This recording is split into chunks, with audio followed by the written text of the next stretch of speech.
ভেবেছিলাম আজকে হয়তো আইপিএলের সবচেয়ে বড় ম্যাচ অনুষ্ঠিত হতে যাচ্ছে। সবচেয়ে বড় ম্যাচ বললে ভুল হবে, সবচেয়ে বড় ম্যাচ নয়, তারপরে বলতেছি সানরাইজার্স হায়দ্রাবাদ এবং রাজস্থান রয়্যালস।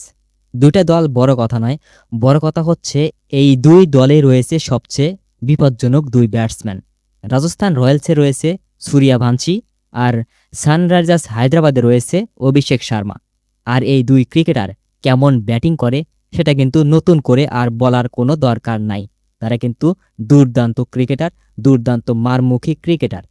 ভেবেছিলাম যেহেতু এই দুই দানব একই সাথে মাঠে নামতেছে, হয়তো এই দুই দানব আজকে কোনো ভালো ইনিংস খেলবে। কিন্তু না, হায়দ্রাবাদ প্রথমে ব্যাটিং করতে নামলো। অভিষেক শর্মা প্রথমেই ওপেন করতে নামলো। ওপেন করতে নেমেই প্রথম বলেই গোল্ডেন ডাক মেরে আউট হয়ে গেলেন। মানে অভিষেক শর্মা প্রথম বলেই আউট, কোনো চার ছক্কা কিছুই মারতে পারলেন না।